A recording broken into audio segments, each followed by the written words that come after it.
Hi, I'm Paul Bowman, CEO at Wexer, the digital fitness specialist who deliver over 25 million fitness experiences for our partners worldwide.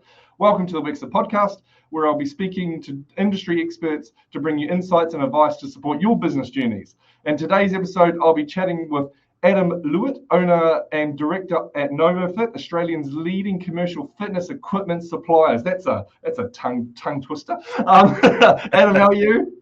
Mate, good. We need to stop doing this. We live across the ditch from each other and we catch up in the US, in Bali, now digitally. But one day we need to have that local beer, hey? Let's do it. We were actually supposed to be together on Friday, but I got a cancellation. But let's not get into Air New Zealand issues. Okay. So look, let's kick off.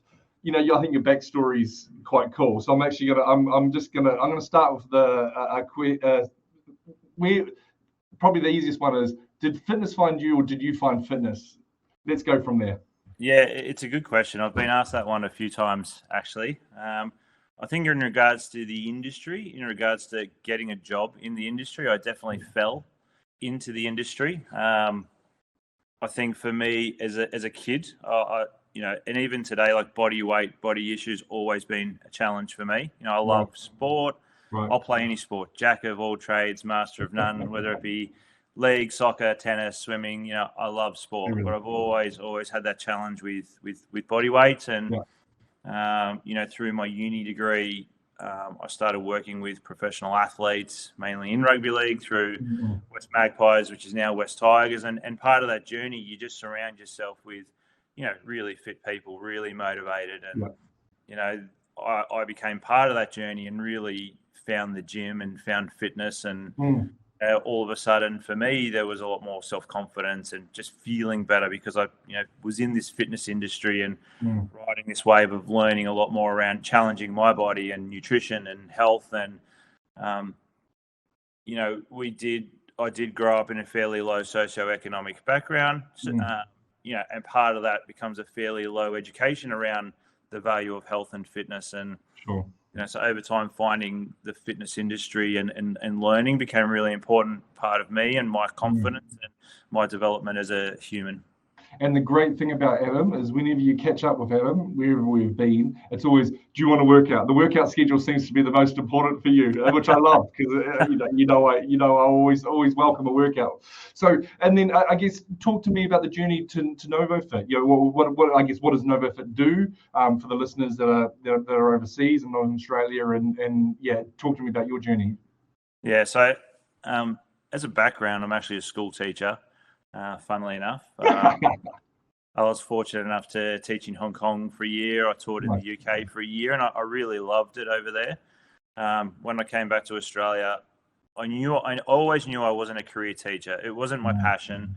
I knew I wanted to travel the world, see the world, and teaching was really a vessel for that. And I was working as a school teacher, and a friend of mine started working in fitness retail. And so I started working with him in fitness retail, really. And I really enjoyed it because if someone said to me back then, go and be a salesperson, all those negative stigmas with salesperson people, I couldn't do that. I couldn't today still see myself selling cars as an example. It needs to be something that you're passionate about. So I remember being in fitness retail and you'd get customers that would walk in and you're talking about goals and needs, and it's not about selling the product, it's around matching up solutions, taking them on a journey and working with outcomes-based fitness, and I really enjoyed it. So it never felt like a sales process to me. And in 2006 I started a business called Summit Fitness. And it was literally sitting there back in the days where Hotmail was a thing and emailing all my mates and going, hey, I'm thinking about... Don't your age too much, Adam. I'm still not the digital fitness king, so I've got you to take that one. And I literally just emailed some friends on Hotmail and said, hey, I'm thinking about opening a fitness equipment shop. And I had all these names like Atlas Fitness, Summit Fitness, and we came up as a group of friends of Summit Fitness, equipped to help you reach your peak. I've still got the tattoo on my back, which I'll show you next overseas trip. Never seen that. Okay, as proof. And so 2006 started a fitness retail shop That fitness retail shop. Funded all by yourself? Self-funded, Right. yeah. Really, I'll go backwards one step, I guess.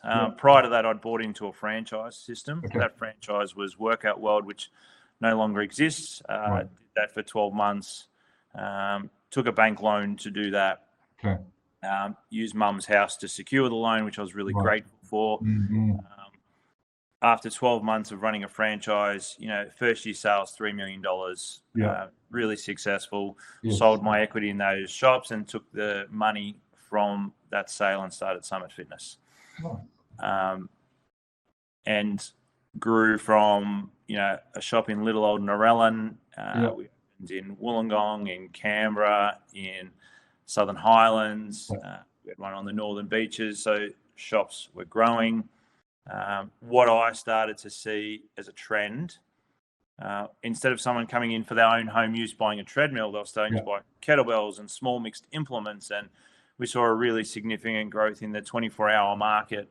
And the main reason people bought equipment for their home was convenience. And that convenience factor was being taken away by the 24/7 market. In the same time, we went through a global financial crisis. And for me, people kind of go, oh, GFC. It was one of the most positive things that ever happened to my business. Right. Why? At the time, there was a fitness retailer by the name of Exercise Australia. We were really good friends. Even though we were technically competitors, we weren't really in the same demographic in the same area. So I always had a healthy relationship with those guys. And during the GFC, they actually rang me and said, we can't go anymore. We've got really high overheads. Would you like to look at our business? And the outcome of the business is we end up pretty much taking on the commercial side of their business. So prior to that, there was no commercial fitness. Right. We were all retail. The area that I lived in, Narellan, I was really good friends with a guy called John Fuller. John Fuller started Plus Fitness franchise. And so we had these retail shops doing really well. But what exploded for us was this new division to our business, which was commercial fitness. And it was really into that 24-hour sector. I do believe in doing what you're passionate about. And I actually remember being at an Ursa and being on a phone call to, at the time, he was my fitness retail manager. And I'd lost passion for retail. For me, I'm in the US jumping on these Zoom calls to go through retail numbers and dreading it, going, I don't want to be on this call. I don't want to be here. I just wasn't passionate for it anymore. And so I came back from Ursa to Australia. And then in most of my shops, I either had a business partner or a manager in the shops. And, once I've made a decision, I've made a decision. And you'll kind of know me. Like once I'm in, I'm in. Once I'm out, I'm out. There's no grey. All or nothing. All or nothing. And I came back and I said to all the other business partners, I'm going to give you a 3-week window in which you can buy me out. I don't care about a multiple of EBITDA. I don't care. I just want to move on. I want out. Whatever the net asset value is, that's my sale price. And within 3 weeks, all of them were sold except for Canberra, in which I spent probably 6 months negotiating with the landlord on an exit and exited out of retail. And so Summit Fitness was fully commercial. We grew the business to a revenue just in commercial of around $9 million. Well done. And so funnily enough, how we met in our journey was through Core Health and Fitness. And so Core Health and Fitness, they had 2 partners in Australia. One was us in Summit Fitness, and one was a business called the Fitness Generation. So Summit Fitness, I owned 100%. We were sort of the young business that was growing. Fitness Generation was the behemoth in the industry that was sort of losing market share. And Core Health and Fitness worked with both of us. And they came to our market and said, we're changing our strategy. We're going to have one exclusive supplier per region. So we're going to go through this due diligence process and choose whether we want to work with Summit Fitness or we want to work with the Fitness Generation. It took a good 6 months. And after the 6 months, Core Health and Fitness appointed Summit Fitness with distribution. What year was that? 2011. Okay. Well, Yep. that would be later than that. It'd be 2015. Sorry, it'd be 2015. No. And my business partner is Jeff Lord. And for those of you that know Jeff Lord, he can come with a reputation of being a pretty ruthless business person. My experience isn't that. He's very genuine. He's very humble. He gives his time. Yeah. But so Core Health and Fitness give us the distribution. Yeah. Fitness, and I get a phone call from Jeff, who I've never met. I know of Jeff. I don't know Jeff. Yes. And for others, so Jeff also owns Belgravia Leisure. Belgravia Leisure, Genesis, Jump Swim School, Ninja Park. Lots of businesses. A few businesses in Australia. So Jeff rang me and he started with the congratulations. Yeah. And at that time I would have been early 30s. So it was congratulations followed by, I want to meet the young, I don't know if I'm allowed to swear on this podcast. I think he called me an arsehole, shithead or something along those lines. I want to meet the young shithead who's just taken a really big chunk of our TFG business and someone who we've been partnering with for 20 years and obviously done something really well. So let's sit down and meet. I met with credit him to do that. How many business people wouldn't actually take that view? Just whatever, I'll go beat you and never talk to you type mentality. 100%. Yeah. And so the next week I flew down to Melbourne, met Jeff. That's a story in its own. As I hopped out of the taxi to meet Jeff, and you got to realize as a early 30-year-old, I'm sweating bullets. I'm nervous. I'm about to meet a guy who's phenomenally successful in business, has this reputation, and I hop out of the taxi and my crutch rips from crutch to mid-thigh, massive hole in my pants. And so I hop back in the taxi and I just said, take me to anywhere that sells pants. We drive around the corner. There's this designer Italian jean place. I spend a ridiculous amount of money getting a pair of jeans. Just wanted it sold. Yeah. I just wanted it sold. Paid whatever to get it sold. Met with Jeff. Jeff, almost one of his first sentences was, I've been in business for a long time, and one principle I really believe is 1 + 1 must equal 3.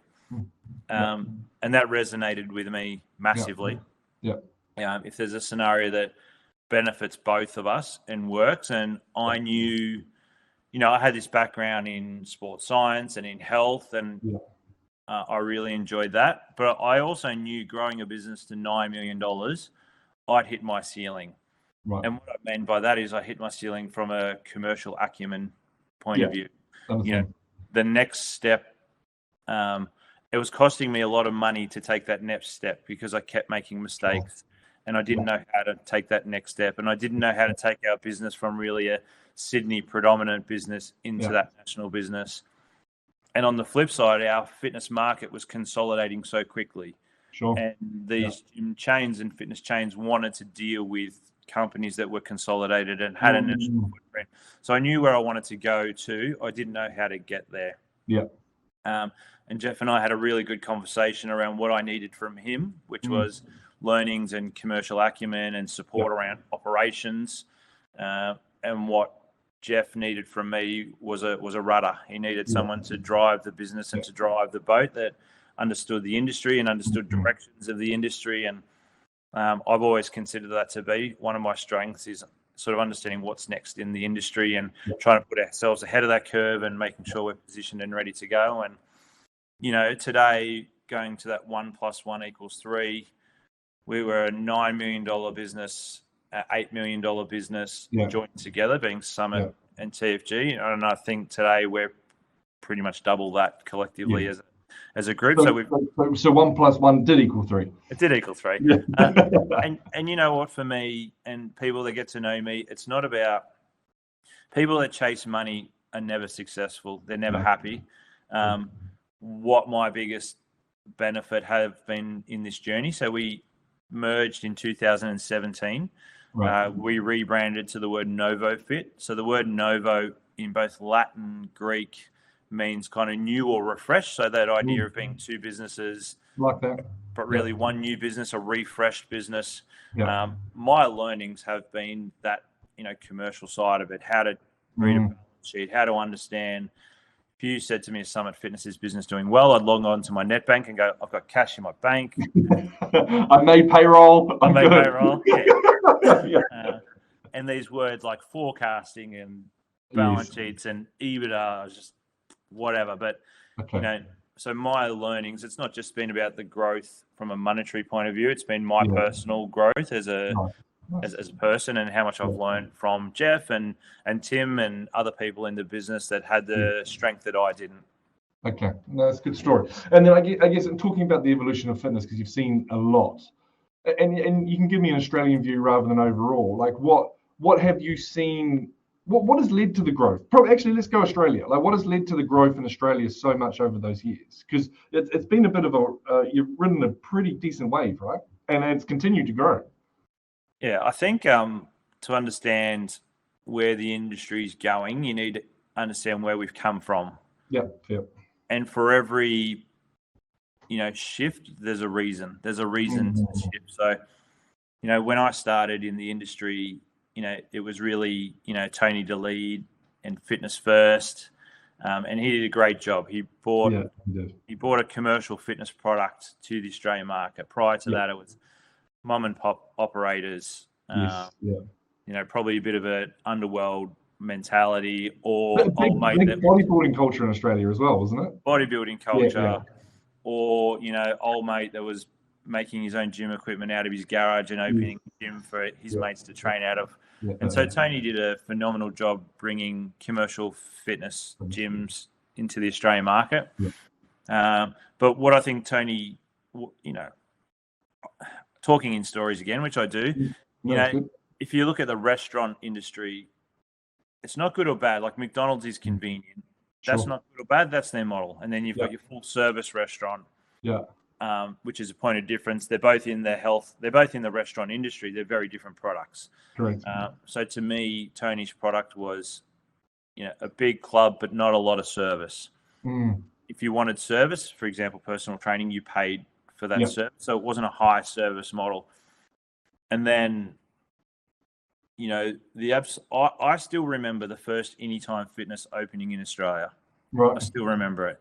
And I remember thinking, how the hell is someone going to operate a commercial health club out of 400 square meters? It made no sense. It was idiotic. It was like, what are you doing? Yes. But really, they were just much smarter than me, because they looked at what was in the market and they kind of went, hey, we can offer a product, being fitness, low service, and be a hell of a lot more convenient and take away a lot of the operational costs out of running this business.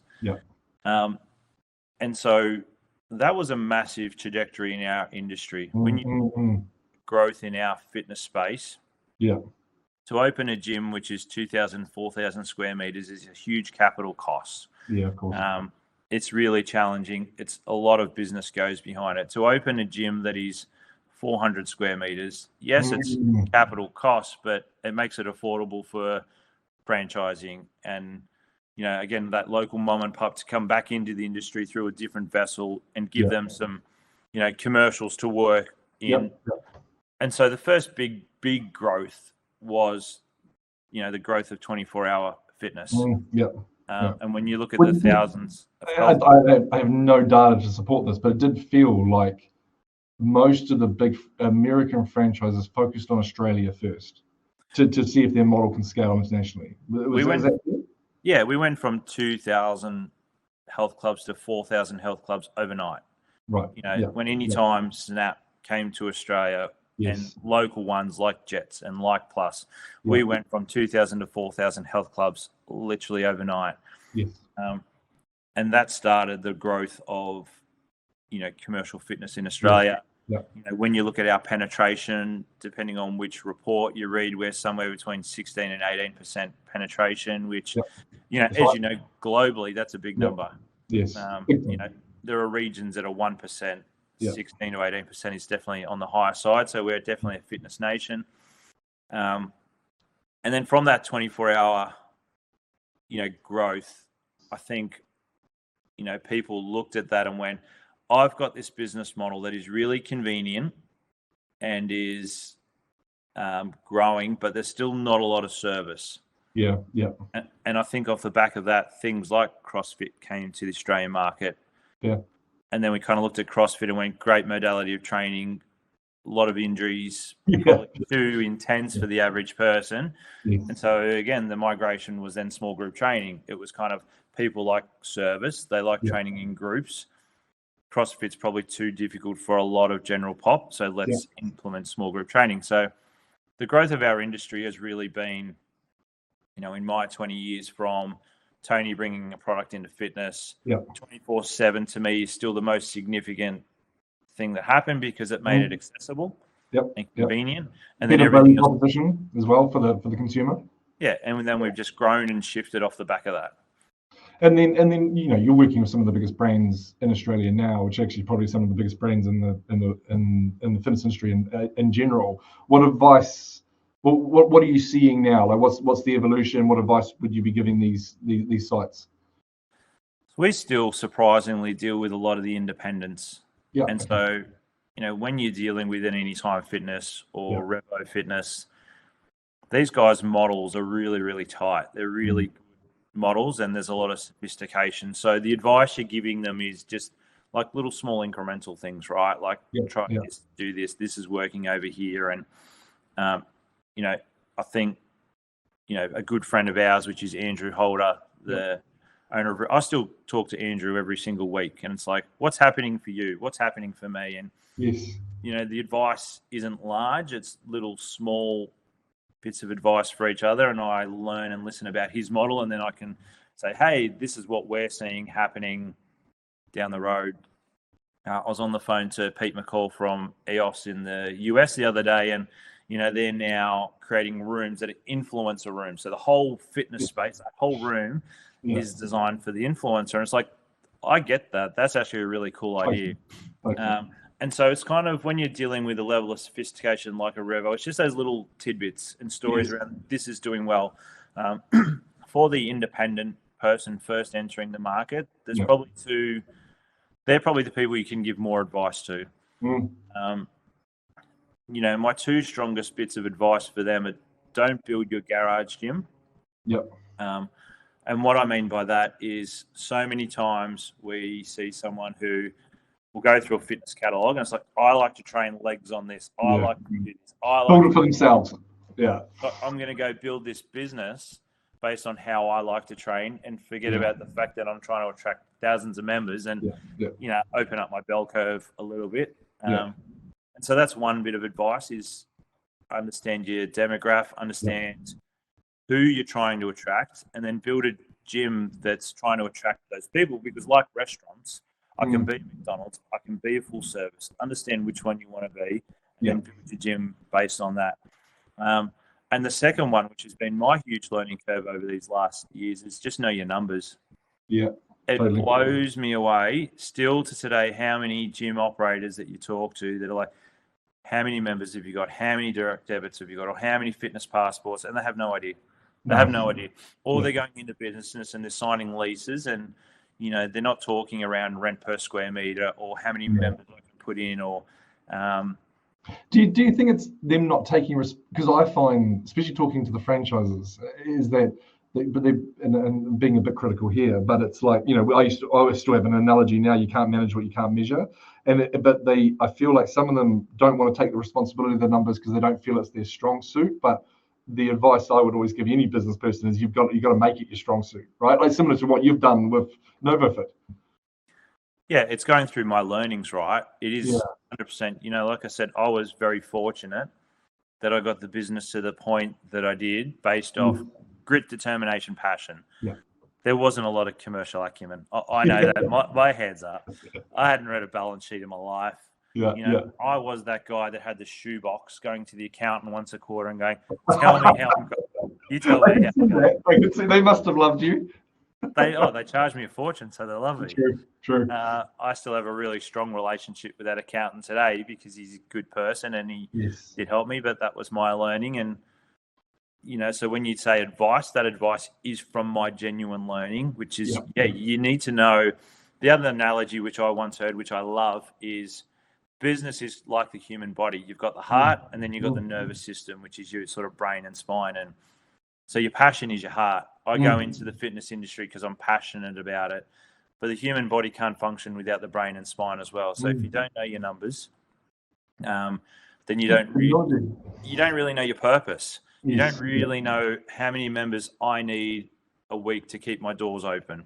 Yeah. I don't know how much service I can give my customers because I don't know if that makes sense. And so the business needs the heart and it needs the central nervous system, and it needs to work together. And for me, yes, I made the numbers important for me, but what I did more importantly is I brought in a business partner and people around me that were really, really good at that stuff.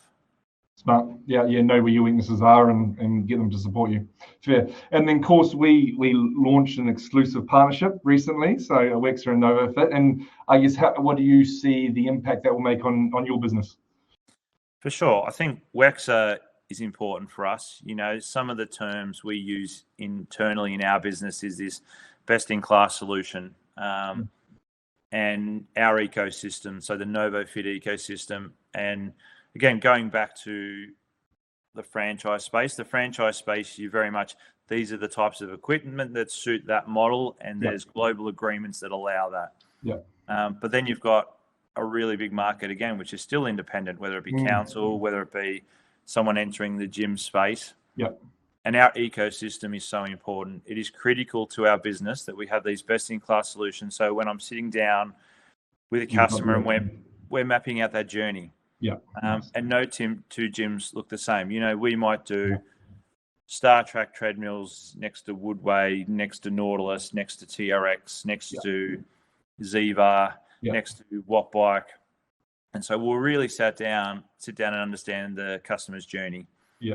But that journey comes from, again, the restaurant. Are you delivering McDonald's? Are you delivering full service? Just to hold you there, does that come from you? Or because you're, I guess, and credit to you from what I've seen, is that you're more, Wex has always sold this way, but you seem to sell this way as well. I don't even know if it's like the word selling, but it's a very solutions-orientated sell. Like, what is best for you, let me help you. That just comes from your background in retail? Because it feels like you do that, I would say, better than most. Yeah, I think it's going back to, I still don't see myself as a salesperson. I struggle to sell. Some people are really good at it. 100% don't believe that, but all right, we'll go with it. But I've always had this journey-based process. And I've always had this belief that if I do the right thing by you, you're going to do the right thing by me. And going back to, I mentioned the name John Fuller at the start. John and I had a commercial relationship at the start and built a phenomenal friendship, because at no point did I rip him off. At no point was it about trying to throw equipment down his throat. Every meeting I had with John, it wasn't about that hack squat or that leg press. It was around coming up with commercial solutions, or how can we work together, or what is the problem, and how do we, and we'd bring on a new product. So, for example, they'll hate me saying this, but for example, Watt Bike. When we took on Watt Bike, when I met with John, I went, this tool or product, it actually probably doesn't suit what you're trying to build. There's a lot of science that sits behind the product. It's a great tool. We do a hell of a lot with NRL and AFL and high performance, and a lot of data that sits behind it. But you are a no staff, low touch point model. This is a tool that needs a lot of touch point and education. It's not your model. Doesn't suit you. But, I could have well and truly just gone, you need to put 200 Watt bikes across your facilities. And because I'd built that level of trust with him, if I had have told him to put 200 Watt bikes, he probably would have. But that's not the right thing to do. So understanding your customer, understanding their customers, understanding their model is really important. Do you think, not to jump on too much of the high horse, but do you think that's a role that suppliers need to take now, is to support them to create a better business rather than just move product? I think in turn it supports each other, doesn't it? I love technology, and I'll come back and answer your question about Wexer really soon. That one. And again, talking through story, which is kind of what I do. My accountant, I have a really great relationship with, because he's built trust, and I've learned a lot. And so I see it as there's two types of accountants in the world. Okay. There's an accountant where I lodge my tax return. He puts it into a computer, spits back out, and there's your tax return. Sure. Then you've got a tax accountant, which for me looks at your trust structures, looks at your property structures, mitigates your tax, gives you really great advice. Yeah. That first tax accountant in our lifetime will disappear because of things like artificial intelligence and technology. You know, there's no intellectual property there. Whereas what we're trying to provide to our customers is intellectual property. And so when you look at, we use the word sales because the reality is, it's when you look at our sales team, Carl, who does our military sales, is ex-military. Right. So he comes from a background of being able to speak their lingo, understand their needs. He didn't come from a really strong sales background. You know, Liv that does hospitality comes from a hospitality background. Right. Scott that does our LGA council space came from a council and an LGA space. They didn't necessarily come from, you know, a sales background. They came from a background that was an expert in that space. Smart. Okay, now we'll go back to Wexer. So I guess what are the examples you've seen from Wexer so far? Yeah, so there's a few. Brian O'Rourke uses the term "go digital, stay human." Yeah, I like that. I loved it. When he said it, I nearly fell off my chair. Really nice. We love you hearing that. It really nicely puts what Wexer is about for me. Yeah. Yes. And so, you know, again, I go from my experience as someone who trains in a gym, and, you know, I have the same struggles that everyone else does. Momentum, you know, you're traveling around the world, you got to keep your momentum, you got to keep your fitness. So what I think Wexer does is it doesn't take away from human, it enhances human interaction. And so if I've got a gym and I've got, you know, 30, 40 classes on that timetable, you know, I can increase that timetable through digital. I should know when my key classes are, and in those key classes, I'm not taking away the human element whatsoever. But on those non-key classes, to have a digital solution that allows you to continue to train. So for me, you know, I'll go drop my kids off at school in the morning, and I like to train at, you know, Johnny's class at 9, but this morning I'm running a little bit late. So rather than not doing Johnny's class or doing no class, I'll still go do the digital version. And I'm still keeping my momentum. So I think that's where Wexer and digital plays one part. The other part where we've seen a really big uplift is in Pilates. So I think in the group fitness space, as an indoor cycle instructor, I can sit on the bike and I can deliver based on energy. And it's almost like a good cycling instructor is not necessarily because they're a great cyclist, but they're a great, you know, they give a lot of energy. They're almost an actor or an actress, and it's their stage, and that's what makes them great. Pilates is very different. Pilates is about the cueing, and it's about the technique, and it's about, you know, neutral spine, or it's about this range of motion. So, you know, I know we implemented Wexer at Yawa, which is a council facility down in the Mornington Peninsula. And they no longer use their Pilates instructor to instruct the class. They use Wexer to instruct the class, and then the instructor's walking around and doing cueing. Becomes the motivator as well. The cuer and the motivator, But also really that technique. I can really look at you and I can give you a better service because that's delivering the content, that's delivering the workout, I'm delivering the expertise. And then, you know, I can run that during the key sessions, but then the times of the day where the class isn't full and it doesn't make commercial sense for the operator to put a person, I can still run these Pilates classes and I'm still getting an uptake. And I know that they've seen, you know, a greater than 10% uplift in their entire Pilates, in their entire group fitness, just since they've implemented Wexer. Good. Yeah, we're seeing, you know, we've been studying the impact on overall live participation since Wexer, and it's pretty solid for the last 6 or 7 years. It's about a 12% increase. Because exactly what you said, people either keep their momentum or it reduces the intimidation factor to then go into a live class. But I think what's new that we've found, especially coming out of COVID, is people got so comfortable creating content. So, you know, you mentioned a gentleman that you normally do the class. He could do that same class for you and put it on the system. So therefore, you even higher engagement. So I actually think the trend of live participation is going to get bigger, that rather than stay at that 12 mark, if there's more content creation by the rock stars that you follow, if that makes sense. It's also becoming more recognised and okay. Yeah. Prior to COVID, if you said jump on YouTube or whatever platform and follow some person's workout, I probably would have said you've got rocks in your head. But during COVID, we had no choice. Yes. You know, and that's sort of when you say Wexer, where do I see Wexer? I think the fact that you do have at-home content, you know, I think we're seeing the better operators here in Australia, and I feel globally as well.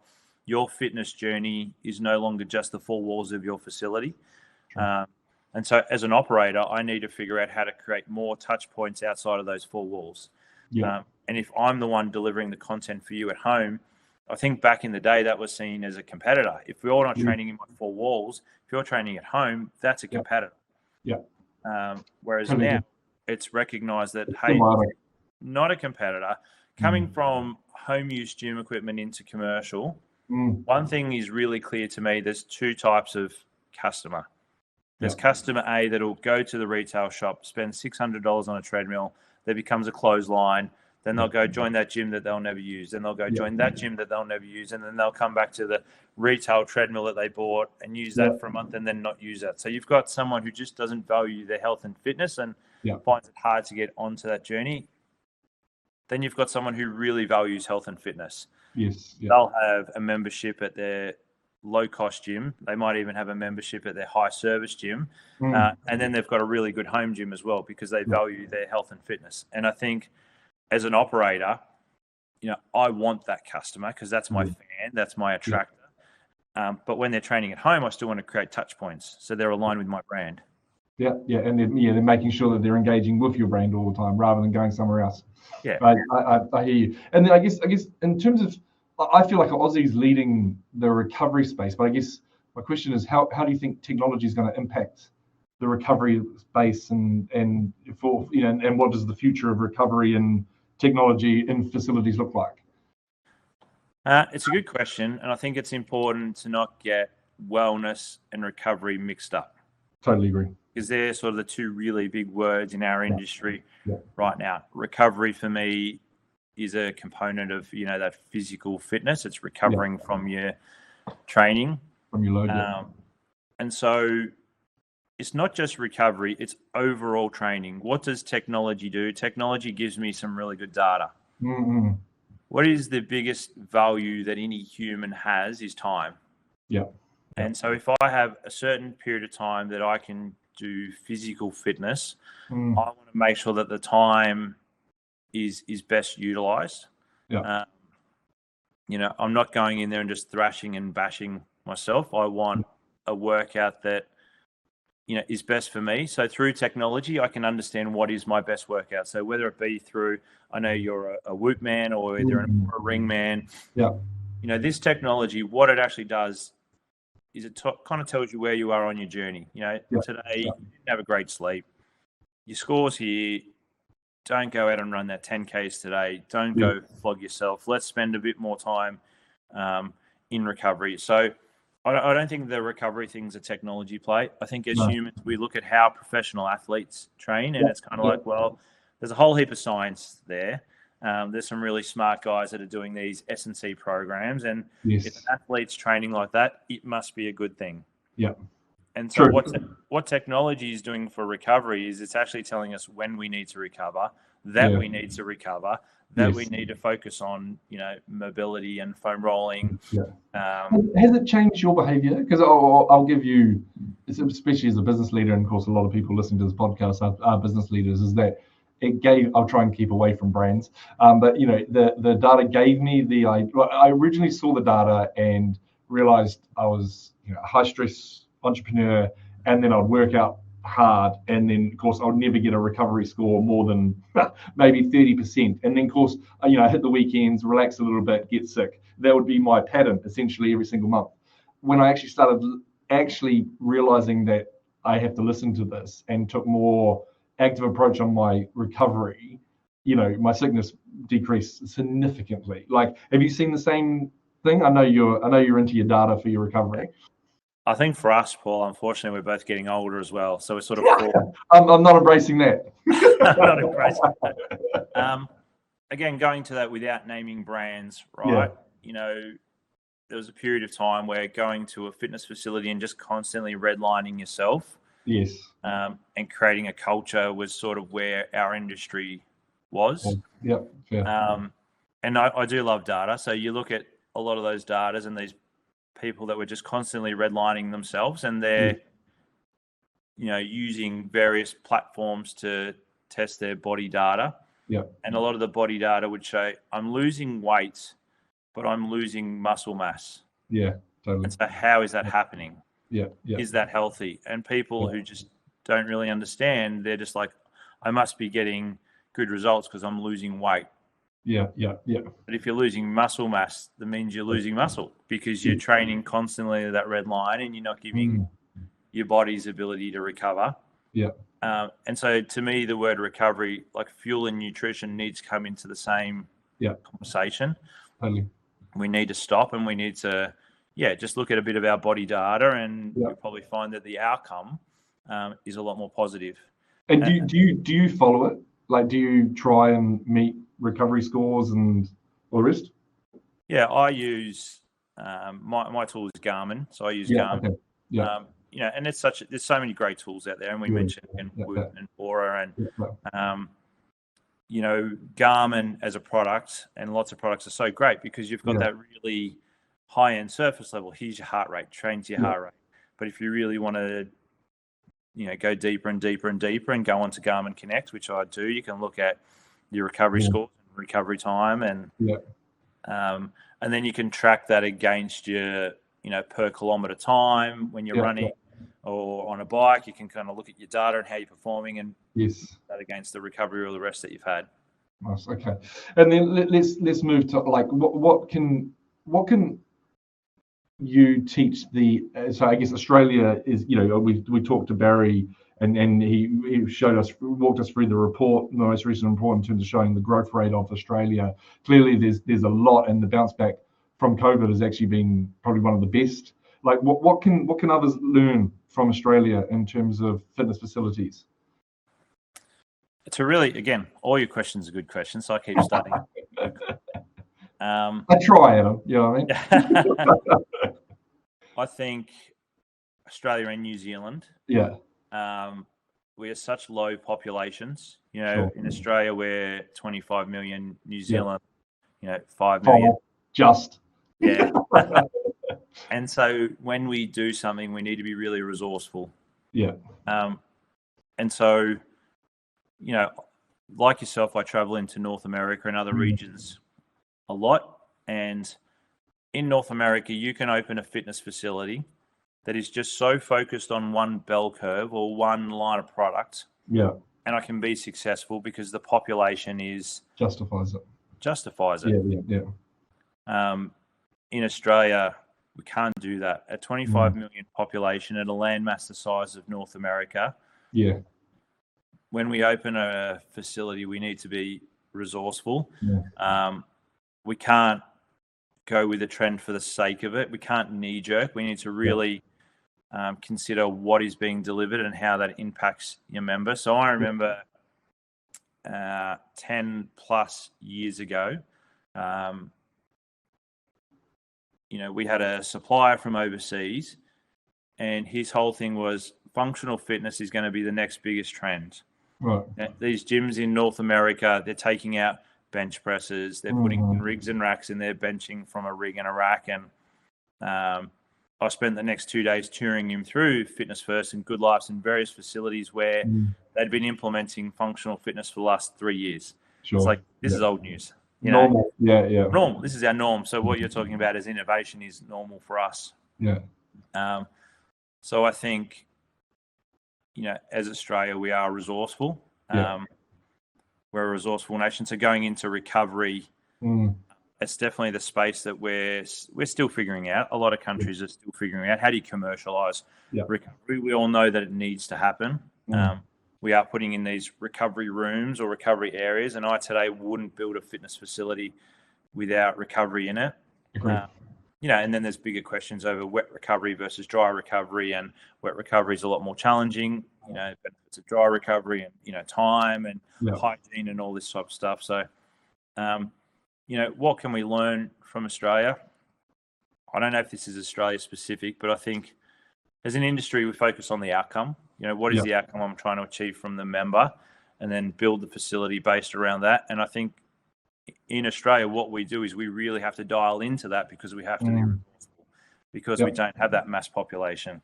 And you'll go to a fit summit and you'll go to a lot of these industry global events, and for the size of our population, we're massively punching.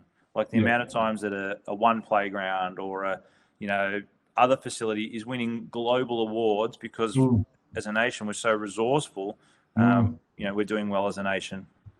Well said. And then is there anything as an industry you would like to see change? Like, if you had a crystal ball and said, okay, this is what we need to get right for the betterment of our industry, what would that be? It would be a closer integration to allied health. Okay, great. And for me, allied health, allied health professional go to uni for a long time. And in that their level, the level of education, not all, like there's always exceptions and outliers. There's some phenomenal personal trainers out there. But I think the minimum standard of an allied health is higher.